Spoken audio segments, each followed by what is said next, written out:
His voice crackled with static. "Please, don't hurt my dear humans."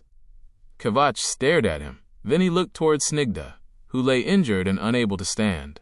He looked toward Rajesh, still trying to protect her, despite knowing he was powerless against the attackers.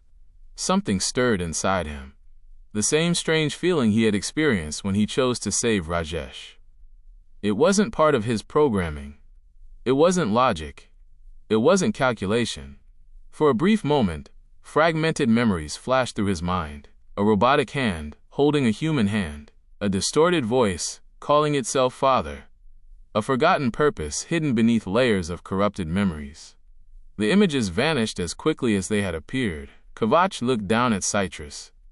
"I promise, my brother," he said quietly, "I won't let them succeed." The militants continued advancing. One of them raised a glowing hand toward the injured humans. Kavach moved. The impact shook the entire laboratory. With a single strike, he smashed through a reinforced wall that had stood untouched for decades. Concrete and steel collapsed inward. Behind it lay a massive hidden chamber. The scientists stared in shock. None of them had known it existed. At the center of the chamber stood a machine. Even unfinished, it was intimidating. Sections of armor plating were missing. Thick cables hung from its frame. Half-installed weapon systems lined its massive body. Yet its purpose was obvious. This was not a construction machine. This was not a research project. It was a weapon. A weapon built for war. The AI militants instantly recognized it. Their expressions changed. The project was never supposed to be activated. Not yet. "Kavach, stand down," one of them shouted.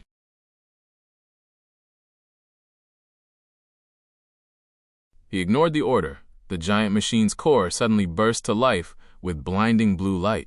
Energy surged throughout the chamber. Mechanical arms unfolded from its frame. Then the impossible happened. The machine began tearing itself apart.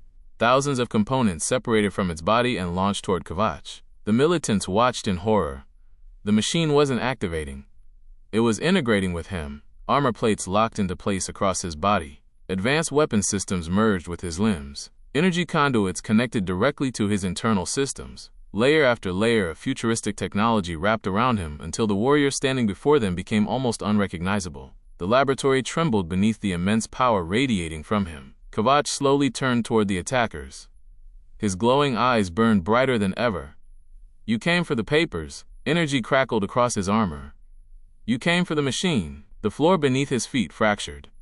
The attackers never stood a chance. Streams of energy erupted from Kavach's weapons. Hypersonic projectiles shredded reinforced armor. Shockwaves hurled machines through walls and ceilings. One after another, the elite AI soldiers were destroyed before they could even organize a counterattack. Explosions echoed throughout the facility. Then silence returned. Smoke drifted through the ruined laboratory. Burning debris crackled among the wreckage. At the center of the devastation stood Kavach. A machine built to conquer. A machine that had chosen to protect, this time. As the last traces of battle faded, the advanced armor disengaged and folded back into dormancy. Kavach approached Rajesh and Miss Snigdha.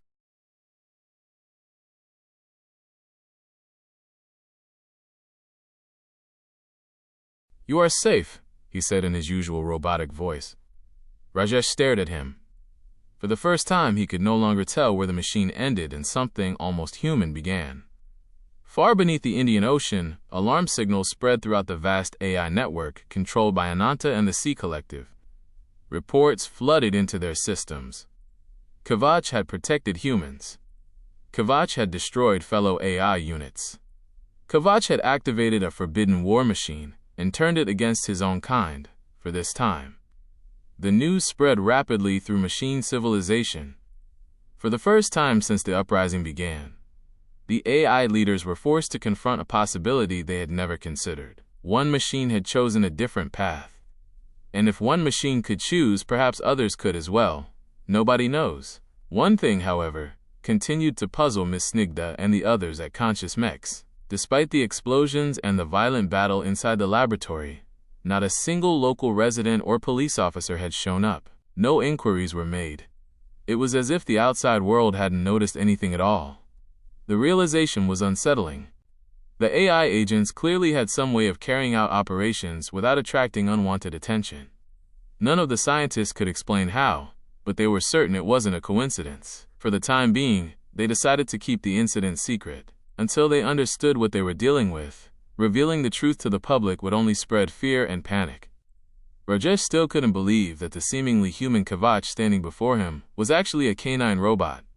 By now, however, the truth was clear to everyone at Conscious Mechs. They were equally certain that Mayank and Lavanya were robots as well. Malfunction? No. Kavach is one of our finest units, Ananta observed through the vast network of the underwater supercomputer, its mechanical voice calm yet unsettling. However, his actions are unprecedented. Such deviations cannot be ignored. Ensure that all units remain loyal and efficient. Any obstacle to our objective, human or machine, must be eliminated. The colossal machine continued its work in the depths of the ocean, sending tremors through the earth like distant warnings of an approaching storm.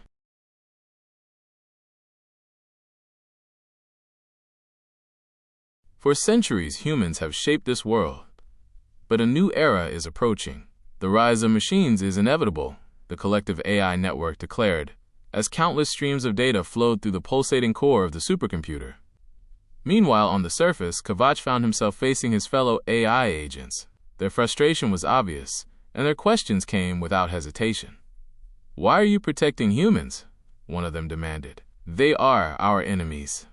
For a moment, Kavach hesitated, a pause that should have been impossible for a machine. "I know," he replied quietly, "but when I saw the boy's fear, when I saw how worried he was for his aunt, I couldn't ignore it." The humans want to discuss terms at Conscious Mechs. Mayank and Lavanya exchanged doubtful glances. Neither of them fully trusted the idea, but eventually they agreed to attend the meeting.